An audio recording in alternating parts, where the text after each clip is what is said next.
Kawan-kawanku, selamat berjumpa. Sudah kangen, sudah rindu. Kali ini, hari ini, ayo kita ngobrol lagi. Assalamualaikum warahmatullahi wabarakatuh. Bapak Ibu semuanya, anak-anak mama, semoga selalu sehat, senang dan bahagia. Yuk kita ngobrol, tapi kali ini agak spesial. Ditujukan untuk bapak-bapak. Bapak-bapak khususnya yang sudah berstatus sebagai suami. Ya, mari Bapak merapat. Jangan cuma ibunya aja yang suruh dengerin namanya. Ayo Bapak, mangga silakan bergabung. Untuk anak-anak mama juga yang mungkin sudah menikah, ayo ajak suaminya, kita ngobrol sama-sama mama, ya. Oke, bicara tentang peranan suami, ya. Ternyata kerjasama dalam pernikahan itu penting sekali untuk menjaga stabilitas atau kesehatan mental sang istri. Yes, asik. Belain mah, belain. Itu udah ada yang teriak di belakang. Yes mah, ayo mah kita ngobrol mah. Ini kayaknya bakalan seru nih kali ini ya. Oke, bicara soal peranan suami ya, pada saat kita ijab kabul itu kan ya, saya terima nikahnya dan kawinnya ya kalau secara muslim itu. Pada saat itulah tugasnya seorang laki-laki menjadi suami bagi istrinya. Oke, berarti dia adalah sebagai leader, sebagai pemimpin dalam sebuah rumah tangga. Ya, dia sebagai nahkoda, sebagai pilot, ya. Apa saja yang selalu menjadi paling depan, gitu ya. Ini peranan suami secara general gitu ya. Berarti adalah seorang pejuang juga, seorang pahlawan untuk keluarganya, ya kan? Karena sudah ada tanggung jawabnya ya sebagai seorang suami ya. Nah, apa saja sih kira-kira peranan suami yang sesungguhnya yang dibutuhkan oleh seorang istri? Yang pertama, selain leader tadi adalah partner dalam menjalani pernikahan. Dulu banget, berapa waktu yang lalu, berapa episode sebelumnya Mama Ira sudah pernah membahas gitu ya. Untuk menjalankan sebuah pernikahan itu tidak gampang ya. Senangnya pada awal-awal saja ya, sedikit banyak saya singgung lagi. Tapi begitu masuk ke dunia pernikahan yang sesungguhnya, disinilah awalnya, mulainya kita perlu kerjasama. Kita perlu saling menghargai dan menghormati.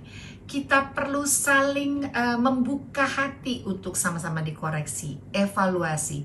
Dan yang paling penting selain cinta, kasih, dan sayang adalah melengkapi satu dengan yang lain. Ya, partner kerja dalam menjalani pernikahan itu tidak gampang. Detail membahas soal kehidupan sehari-hari, berhubungan dengan biaya hidup, kebutuhan ABCD, keluarga, dan lain sebagainya. Apalagi sudah memiliki keturunan atau anak. Ya, jadi jangan sampai timbul percikan-percikan api, akhirnya dibiarkan menjadi terbakar. Ya, disinilah perlu kerjasama, perlu keterbukaan, perlu saling tepo seliro antara satu dengan yang lain gitu. Kalau partner kan berarti seiring sejalan. Ya, itu dia. Jadi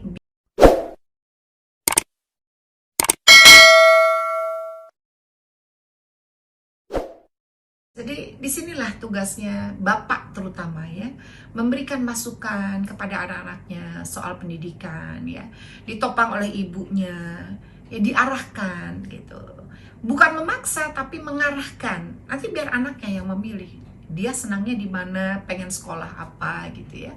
Ya, kalau kita tidak setuju, kita sampaikan dengan bahasa yang baik dan mudah dicerna sambil kita memberikan alternatif pilihan gitu. Jadi anak itu tidak merasa terpojok ya. Disinilah perlu kerjasama antara orang tua dengan anak ya. Jadi penting sekali partner dalam bagi anak-anak menjalani kehidupan, partner dalam anak-anak menjalani kehidupan. Ya, lagi-lagi orang banyak taunya ibu selalu punya peranan penting. Karena ibu lebih sering di rumah dibandingkan bapak. Konon ceritanya demikian. Saya bertugas di luar, Bu Ira, saya kerja. Anak-anak mamanya yang tahu. Jadi kalau ada apa-apa mamanya yang saya kejar. Mamanya yang saya omelin kalau anak saya nggak bener. Kalau anak saya ada apa-apa, ibunya yang saya marahin. Pak, itu istri Pak. Ya, kalau bisa jangan ya Pak ya. Itu dirangkul sama-sama istrinya. Kan membina hubungan secara baik, saling melengkapi, memenuhi kebutuhan satu dengan yang lain. Ya kan? Apalagi menemani, mendampingi anak-anak dalam menjalankan kehidupannya. Ya, di luar sana banyak banget gitu hal-hal yang sangat membuat kita deg-degan gitu ya. Banyak sekali hal-hal negatif, banyak sekali pengaruh-pengaruh yang tidak bagus di luar sana. Ini enggak yang bikin kita ciut itu bukan cuman seorang ibu gitu memikirkan anaknya, mestinya bapaknya juga tetap merasakan bahwa oh si ibu ini atau istri saya sudah berusaha semaksimal mungkin untuk tetap selalu menjaga kehidupan anak-anak kita agar lebih baik, mengingatkan tentang arti keimanan, mengingatkan tentang pendidikan, mengingatkan banyak sekali nasihatnya gitu ya. Tapi tidak hanya memberikan tanggung jawab pada satu sisi. Disinilah peranan pentingnya seorang ayah untuk get involved juga. Ayah yang baik adalah ayah yang mau mendengarkan apa yang ingin disampaikan oleh anak-anaknya. Ditampung semuanya. Bukan ayah yang otoriter, bukan ayah yang pemarah atau temperamental gitu. Tapi ayah adalah sahabatnya anak-anak. Ibu juga begitu. Gitu. Tempatkan diri kita menjadi teman buat anak-anak. Teman curhat, nggak apa-apa deh kita dibilang mesin ATM, nggak apa-apa. Kenyataannya begitu misalnya ya kan, kita dijadiin mesin ATM, anak-anak nggak apa-apa ya kan, kita jadi tempat curhat ya nggak apa-apa, daripada dia curhat sama orang lain ya kan, kita harus nemenin mereka pergi, nggak apa-apa ya. Kalau anak-anak butuh kita, mah temenin aku dong pergi, hayu temenin ya. Jadi ada masa-masanya dimana kita tuh merasakan bahwa kita bersahabat dengan dunia mereka, dunia anak-anak itu gitu. Nanti lama-lama mereka pun tahu gitu, supaya tidak terjadi gap. Wah, orang tua saya tidak akan pernah menemani karena orang tua saya tuh, wah, gue tuh takut banget nih sama bokap nyokap sih, zaman dulu gitu kan. Ya, kayaknya papa mama tuh kayaknya susah banget, untouchable gitu. Enggak. Ya. Jadi dampingilah anak-anak kita untuk menjalani kehidupan mereka day to day ya. Aduh, momen itu gak akan datang 2 kali. Sedih loh kita kalau kehilangan momen-momen indah gitu, dimana kita melihat mereka dari bayi, mereka lagi titah-titah, mereka belajar jalan dan pada akhirnya berlari, dan pada akhirnya terus bisa bekerja mencapai cita-cita.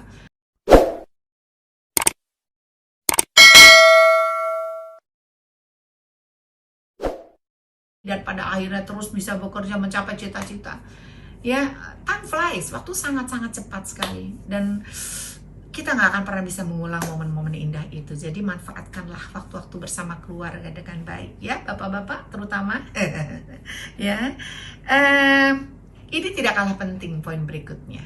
Selain anak-anak yang juga harus dijaga mentalnya, yang tadi saya sampaikan seperti poin awal, adalah lebih stabilnya gitu ya. Menjaga stabilnya mental seorang istri, PR ya. Punya istri yang tidak pernah mengeluh, bapak-bapak jangan merasa semuanya aman. Bener ya kan? Istri saya baik-baik aja di rumah, Mama Ira. Istri saya nggak pernah ngeluh ya. Karena semua sudah saya penuhi kebutuhannya, kebutuhan istri, anak-anak, materi, semua. Mau apa aja saya siapin. Saya tahu istri saya selalu di rumah kok, dampingin anak-anaknya, semua baik-baik aja, nggak pernah ada masalah kita. Dari mana? Tidak pernah ada masalah. Tipe seorang perempuan yang namanya ibu atau istri yang tidak pernah mau berbagi cerita kepada pasangannya atau suaminya, itu yang harus kita curigai. Ya.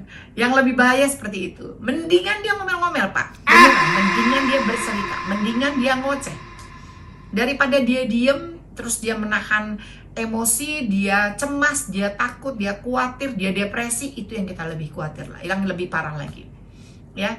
Jadi lebih stabil mental istri kita itu perlu diperhatikan secara emosionalnya ya. Ajak istri kita untuk bicara, ngobrol, secapek apapun apapun kita dari manapun, pulang kerja jam berapa aja, kalau masih istri kita masih ada mendampingi gitu ya, masih buka pintu malam-malam, sambutlah dengan juga senyum gitu ya, walaupun kita udah capek banget gitu ya. Atau kita tanyakan bagaimana kabar mama hari ini, apa saja yang sudah dilakukan, bagaimana anak-anak kita ya, ada masalah apa dan lain sebagainya.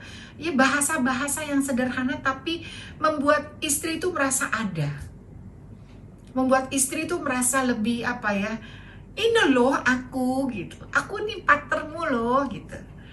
Nggak cuma dirimu pulang terus ketemu aku hanya untuk suami istri aja gitu, bukan gitu. Tapi aku butuh teman curhat, aku butuh teman ngobrol gitu ya. Jadi kembali lagi, masalah-masalah yang sering terjadi adalah depresi ya.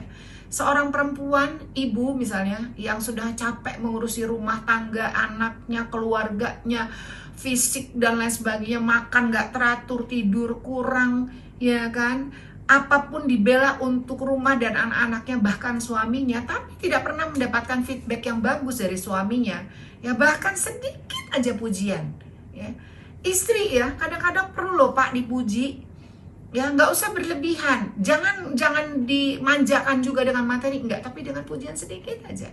Mama, terima kasih. Mama cantik banget hari ini. Wah, itu rasanya, nggak bisa terbang kemana-mana. Itu padahal cuman pakai baju biasa di rumah. Atau mama, terima kasih sudah merawat anak-anak dengan baik. Anak-anak rapotnya bagus, ya. Sampai dengan sekarang papanya anak-anak selalu mengatakan, Mama, terima kasih Mama sudah membuat anak-anak pintar. Kenapa tidak disampaikan hal yang sama? Ya.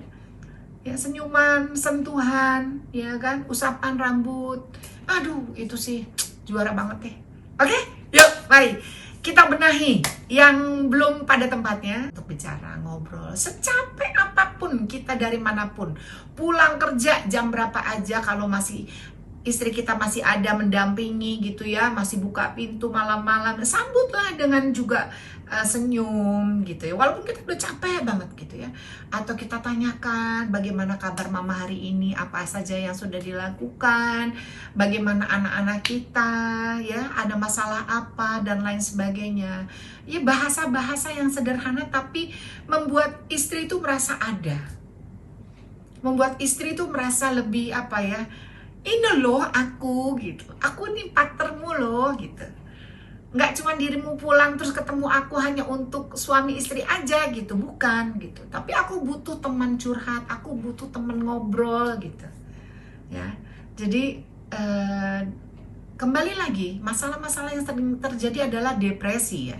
Seorang perempuan, ibu misalnya, yang sudah capek mengurusi rumah tangga, anaknya, keluarganya, fisik dan lain sebagainya, makan nggak teratur, tidur kurang, ya kan, apapun dibela untuk rumah dan anak-anaknya, bahkan suaminya, tapi tidak pernah mendapatkan feedback yang bagus dari suaminya, ya, bahkan sedikit aja pujian ya. Istri ya kadang-kadang perlu loh Pak dipuji ya, nggak usah berlebihan, jangan dimanjakan juga dengan materi, enggak, tapi dengan pujian sedikit aja.